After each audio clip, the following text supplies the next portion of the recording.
Pray tayo. Opo. Father, Son, Holy Spirit. Amen. A few moments later. Paano isinasagawa yung tanda ng Santa Cruz ayon sa aklat nila?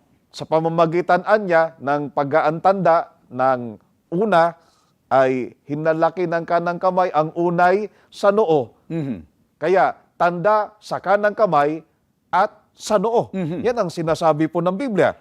Yung mga nadaya, yung mga nahulog sa maling pananampalataya ay makikilala natin sapagkat may tanda sa noo at kanang kamay. Yung nga ang tanda ng Santa Cruz o tanda ng pagiging Katoliko? Now I see a POV. Open my eyes to your reality. Take me where I'm meant to be. Show me life like everybody dancing. Dito sa Factbusters.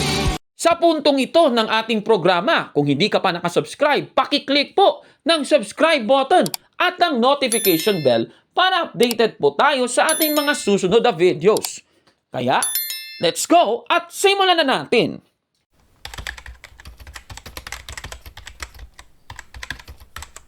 Magandang araw mga kabatid and welcome na naman sa isang bagong episode dito sa Factbusters PH.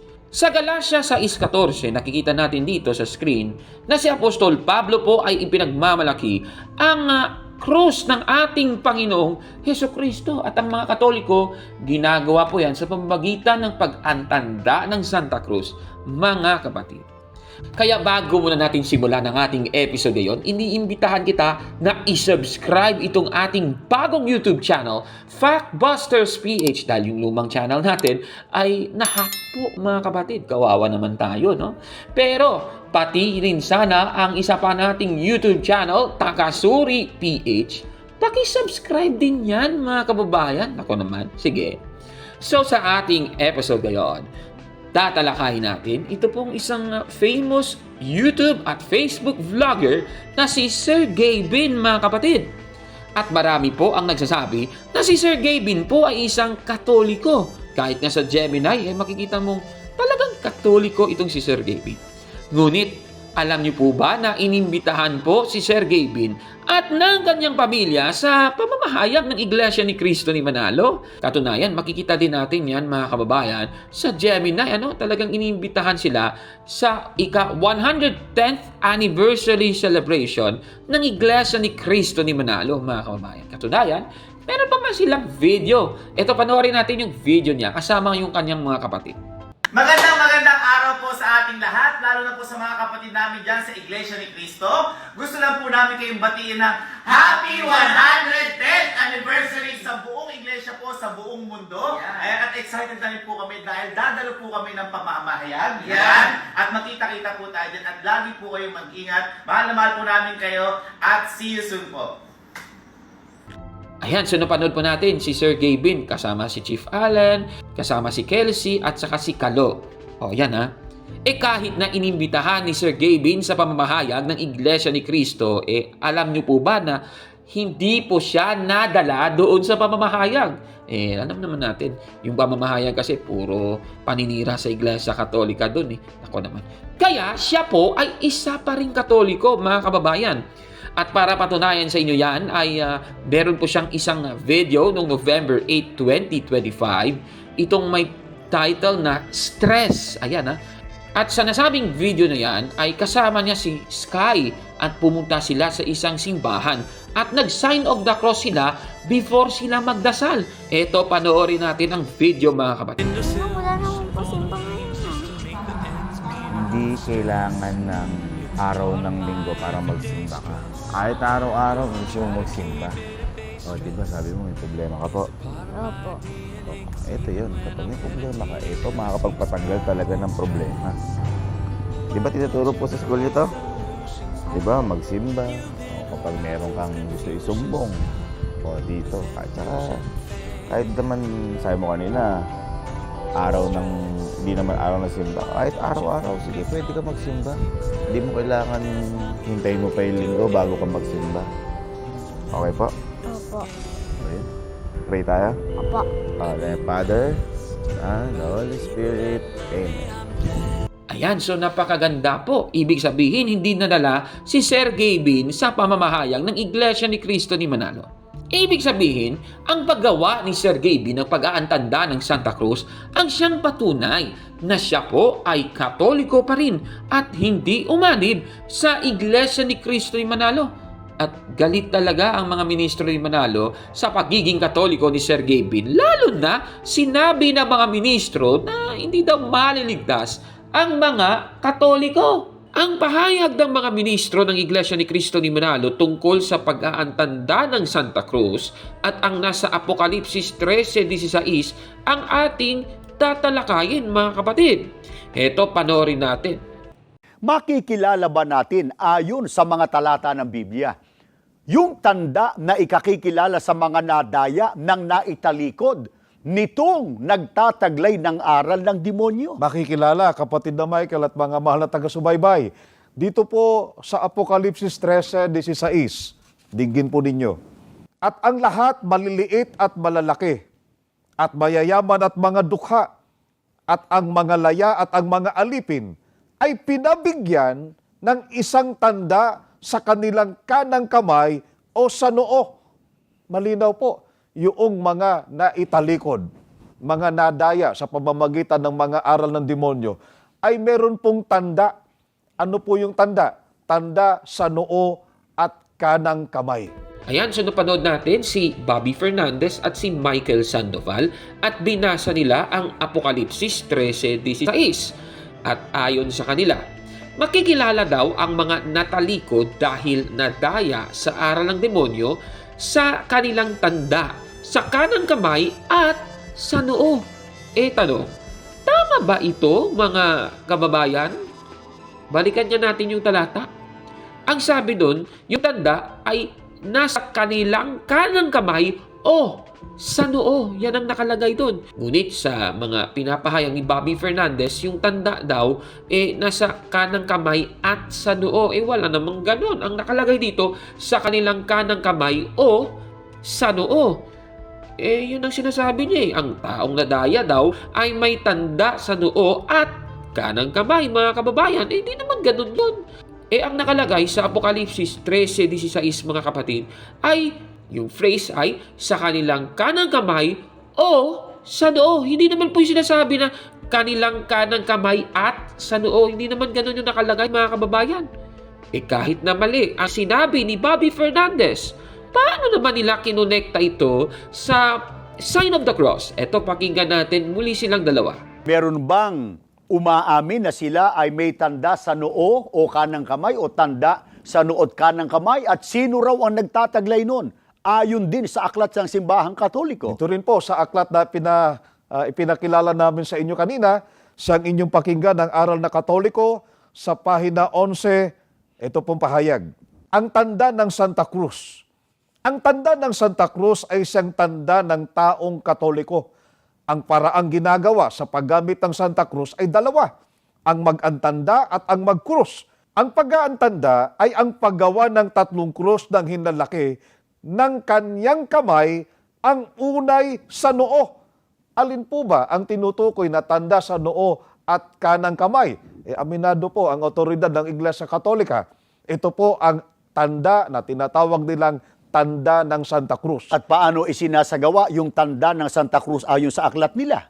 Sa pamamagitan niya ng pag-aantanda ng una ay hinalaki ng kanang kamay ang unay sa noo.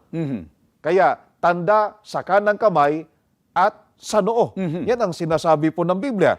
Yung mga nadaya, yung mga nahulog sa maling pananampalataya ay makikilala natin sapagkat may tanda sa noo at kanang kamay. Yung nga ang tanda ng Santa Cruz o tanda ng pagiging Katoliko? Ayan, so napakinggan ninyo si Bobby Fernandez at si Michael Sandoval, mga kapatid.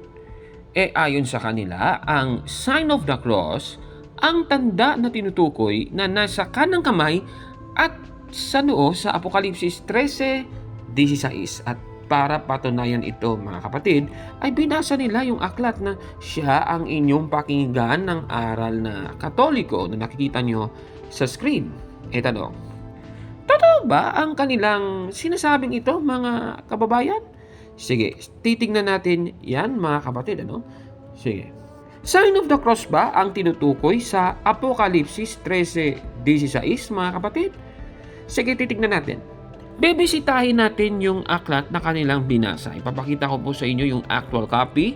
Siya ang inyong pakinggan ni Enrique Demond sa pahina 11. Makikita niyo po sa screen ang tanda ng Santa Cruz.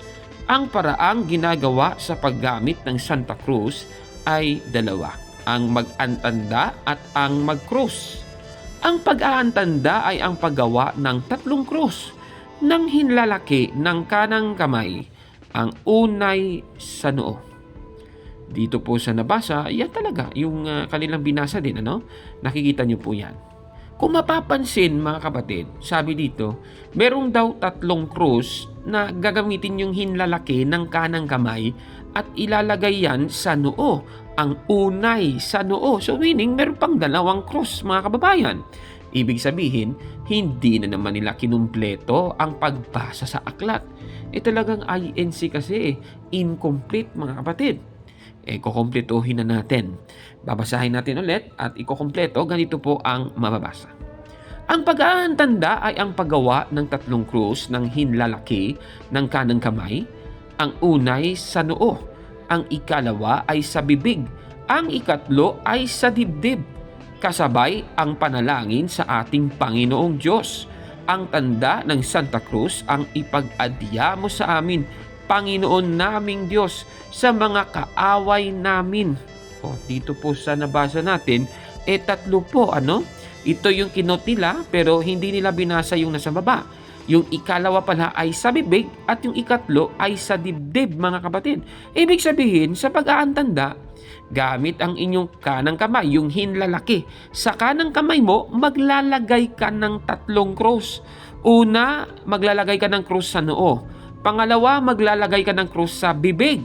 At pangatlo, maglalagay ka ng krus sa dibdib. At actually, itong version na ito ng Sign of the Cross ay ginagawa ng mga Katoliko sa banal na misa. Iba pa to doon sa Sign of the Cross na ginagawa naman ng mga Katoliko bago at pagkatapos magdasal, mga kababayan. So, susunod na tanong. Pag-aantanda ba ang tinutukoy sa Apokalipsis 13:16? Susuriin natin yan. Kasi dito sa talata ang sabi, sa kanilang kanang kamay o sa noo. Tanong, ano ba ang ibig sabihin nito, mga kababayan? Pero naalala ko, kahit na ang nakalagay sa Apokalipsis 13:16 ay sa kanilang kanang kamay o sa noo, mukhang pinipilit pa niya ang nakasulat. Eto, balikan nga natin yung video na yon. Meron bang umaamin na sila ay may tanda sa noo o kanang kamay o tanda sa noot kanang kamay, at sino raw ang nagtataglay nun? Okay, Tams. Mr. Michael Sandoval, ang nakalagay po sa Apokalipsis 13:16 ay sa kanilang kanang kamay o sa noo. Hindi po ang sinabi po ninyo, Mr. Michael Sandoval, na kanilang kanang kamay at sa noo. Ako naman, pinapalitaw kasi ni Michael Sandoval dito na ang nakasulat na sa kanilang kanang kamay o sa noo ay parehas dun sa phrase na sa kanilang kanang kamay at sa noo. Iba pa yun sa kanang kamay o sa noo, mga kababayan. Pero dahil pinapalitaw niya na pareha yung dalawang phrase na ito, tanong, wala bang pinagkaiba ang dalawang ito? Alam naman natin kung ano yung pinagkaiba ng dalawang phrase. Sa unang phrase, may salitang at o sa Ingles ay and. Yung sa pangalawa naman, o sa Ingles ay or, mga kapatid. Ano? Nakita ninyo, yan ang pagkakaiba at saka yung o, mga kapatid. Kung isasalin natin sa English, babasahin natin sa New Revised Standard Version ng Revelation chapter 13 verse 16, ganito naman po ang mababasa. Also, it causes all, both small and great, both rich and poor, both free and slave, to be marked on the right hand or the forehead. Sa nabasa natin, mga kababayan, ang nakalagay, on the right hand or the forehead. Yan ang nakalagay, mga kababayan, ano? Okay. So, ibig sabihin, yung isa, the right hand and the forehead. Yung isa naman, the right hand or the forehead, na siyang talaga nakalagay sa talata. E tanong, wala bang pinagkaiba ang dalawang phrase na ito? Susuriin natin yan, ano? Kasi grammar yung ating pinag-uusapan dito, ano? Okay, babasahin natin ang aklat sa grammar, A Practical Grammar of the English Language na isinulat ni Edward Hazen, page 172. Isinulat ito noong 1844. Ganito po ang ating mababasa. Ililiwat ko na nga sa Tagalog para mas maganda. Ang mga conjunction o pang-ugnay ay nag-uugnay ng mga predikasyon, parirala, pati na rin ang mga salita na may parehong kaugnay sa iba pang mga salita o pagkakaugnay ng mga salita. Additive conjunctions. Halimbawa, and, as well as, also, likewise, to, that, farther, furthermore, besides, nay, moreover. Ang mga conjunction na ito ay nagpapahiwatig ng karagdagan sa maaaring nauna. So yung salitang and, o sa Tagalog ay at, ito pala ay ginagamit para idagdag ang pangalawang salita sa unang salita, mga kababayan. Mula po sa phrase na sa kanang kamay at sa noo, yung pangalawang set ng salita sa noo. Ito idadagdag mo doon sa unang mga salita sa kanang kamay. Yung salitang at dito, ibig sabihin, nagpapahiwatig na ang kanang kamay at yung noo sabay po na nilalagyan, mga kapatid. Kasi nga additive conjunction yung nasa gitna, yung salitang at, klarong-klaro naman po yan. Sa paghahantanda, naglalagay ka ng krus gamit ang hinlalaki ng kanang kamay doon sa noo, mga kababayan. So, ibig sabihin, magkakasabay na ginamit yung kanang kamay at yung noo dito. At dahil dito, ito ang akmang phrase para sa nasabing gawain, yung pag-aantanda. So, ibig sabihin, sa pag-aantanda, dapat yung phrase sa kanang kamay at sa noo. Ang problema, yung nasa Apokalipsis 13:16, yung nakalakay doon, sa kanilang kanang kamay o sa noo, hindi po at sa noo. Naku naman, napakaliwanag po niyan, mga kapatid. Ngayon, yung phrase na nasa Biblia, nasa Apokalipsis 13:16 na sa kanilang kanang kamay o sa noo, ano ba ang ibig sabihin nito? Sige nga, tignan nyo natin. Babalikan natin ang aklat at ipagpapatuloy ang pagbasa. Alternative conjunctions, halimbawa, or, nor, else, otherwise. Ang mga conjunction na ito ay nagpapahiwatig ng alternatibo sa maaaring nauna o sa kasunod pa. Klarong-klaro, ibig sabihin, ang salitang or, o sa Tagalog ay o, ay ginagamit po para maging alternatibo ang pangalawang salita sa unang salita, mga kababayan. Ibig sabihin, kapag merong salitang or, o di naman kaya o, ibig sabihin nun, yung dalawang salita, pinagpipilian mo yun, mga kababayan. So, ibig sabihin, yung sa kanang kamay o sa noo, na nasa Apokalipsis 13:16, yung salitang sa noo, pinipili po kung sa noo o sa kanang kamay, mga kababayan. Klaro-klaro, yan po yung pinapahiwatig na isa lang sa kanang kamay at sa noo, yung lalagyan ng krus. So, yung nakasulat sa Apokalipsis 13:16 na sa kanang kamay o sa noo, ibig sabihin, hindi siya associated sa sign of the cross, mga kapatid. Katunayan, sa pag-aantanda, hindi ka naman naglalagay ng krus sa kanang kamay, kundi ginagamit ang hinlalaki ng kanang kamay para lagyan ng krus ang noo. Napakaliwanag po niyan. Katunayan, mababasa natin yan sa may Catholic Faith ni Most Reverend Louis Laravuair Moro sa page 392. Ang sabi dito, eto, small signs of the cross are made with the thumb of the right hand, o kanang kamay, on the forehead. Klarong-klaro, sa noo. So maglalagay ka ng krus gamit yung hinlalaki ng kanang kamay mo sa noo. Napakaliwanag po niyan. Ibig sabihin, base po sa ating tinalakay, ang pari na lang sa kanilang kanang kamay o sa noo na nasa Apokalipsis 13:16 ay hindi po parehas nung gustong ipalitaw ni Michael Sandoval at yan naman ang ginagawa sa pag-aantanda ng Santa Cruz na sa kanilang kanang kamay at sa noo. Magkaiba po yun mga kababayan. Ibig sabihin, hindi po pag-aantanda ng Santa Cruz ang tinutukoy sa Apokalipsis 13:16. Napakaliwanag kaya sa sinasabing ito ng mga ministrong ito. Alin po ba ang tinutukoy na tanda sa noo at kanang kamay? Aminado po ang otoridad ng Iglesia Katolika. Ito po ang tanda na tinatawag nilang tanda ng Santa Cruz. At paano isinasagawa yung tanda ng Santa Cruz ayon sa aklat nila? Sa pamamagitan niya ng pag-aantanda ng una ay hinalaki ng kanang kamay ang unay sa noo. Kaya tanda sa kanang kamay at sa noo. Yan ang sinasabi po ng Biblia. Yung mga nadaya, yung mga nahulog sa maling pananampalataya ay makikilala natin sapagkat may tanda sa noo at kanang kamay. Yung nga ang tanda ng Santa Cruz o tanda ng pagiging Katoliko? Ang masasabi ni Cabornok, Pasted, yan, mali. Mali po yan, talaga naman. Ngayon, ang susunod na katanungan, ang pagkakaroon ng krus sa noo ba ay ikaliligtas ng tao? Hayaan muna natin silang pasagutin ang tanong. Pakinggan natin sila. Kaya sa Biblia po natin basahin mga kaibigan. Totoo po ba? Biblia po.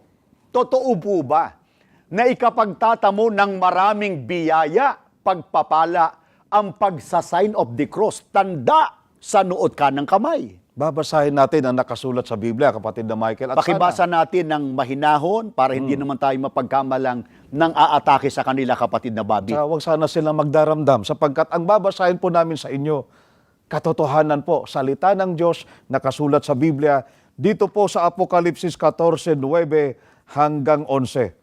At ang ibang anghel, ang pangatlo, ay sumunod sa kanila na nagsasabi ng malakas na tinig, kung ang sino man ay sumasamba sa hayop at sa kanyang larawan at tumatanggap ng tanda sa kanyang noo o sa kanyang kamay, ay iinom din naman siya ng alak ng kagalitan ng Diyos na nahahandang walang halo sa inuman ng kanyang kagalitan.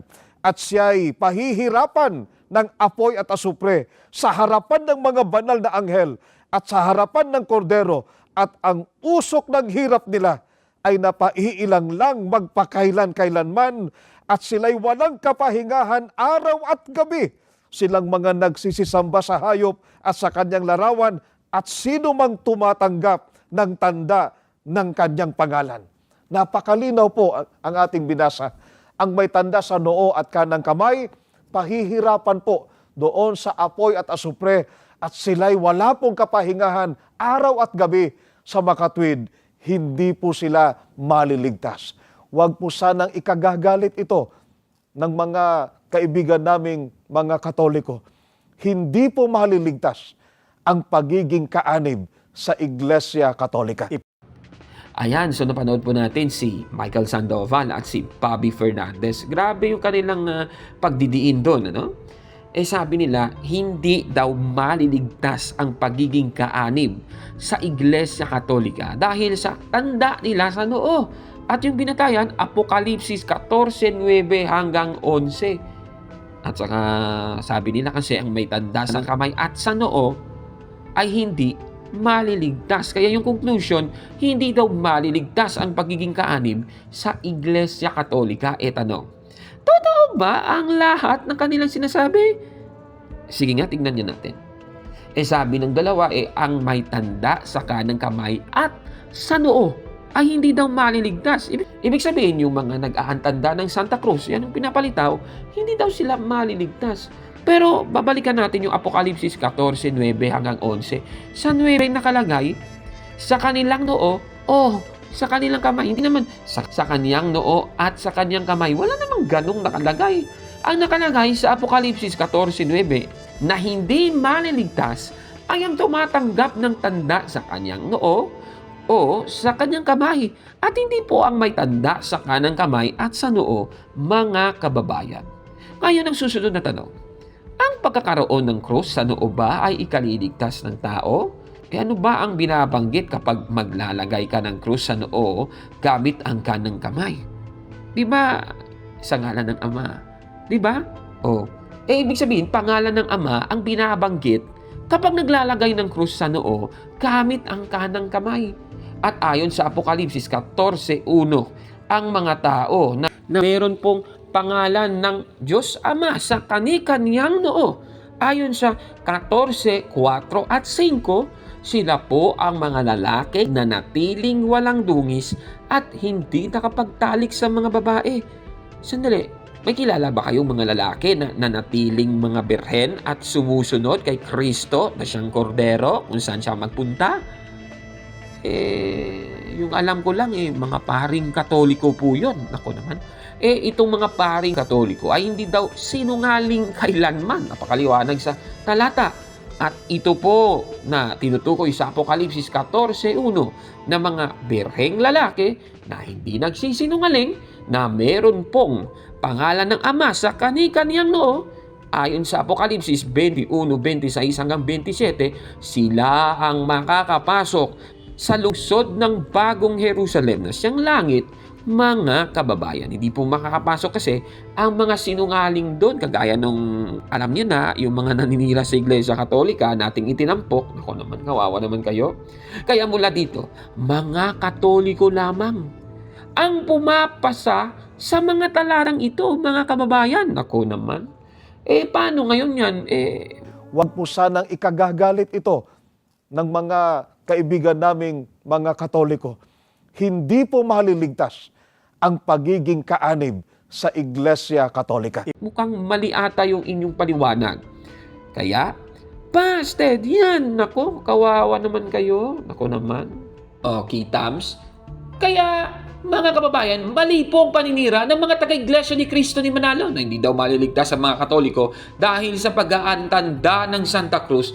Mga kababayan, katunayan sa Galacia sa 6:14, ipinagmamalaki nga ni Apostol Pablo ang krus ng ating Panginoong Hesukristo. Ang mga Katoliko, ganun din ang ginagawa, mga kababayan. Kaya, sinunod lamang ni Sir Gavin ang nakasulat sa Biblia, mga kababayan. Kung nagustuhan mo ang ating episode ngayon, paki-like po ng video na ito, paki-smash din ang subscribe button sa ating YouTube channel kung di ka pa nakasubscribe, at bisitahin din ang isa pa nating YouTube channel, Tagasuri PH, at paki-subscribe na rin doon, mga kababayan. Ano po masasabi ninyo sa ating episode ngayon? Comment down below, mga kapatid. At kung like mo ang video na ito, paki-smash ng like button at mag-subscribe sa ating YouTube channel, Factbusters PH. Kaya huwag maniwala sa sabi-sabi. Check mo na kung fact nga talaga. Hanggang sa susunod na episode, ako po si Kabor mo. At ito ang Factbusters!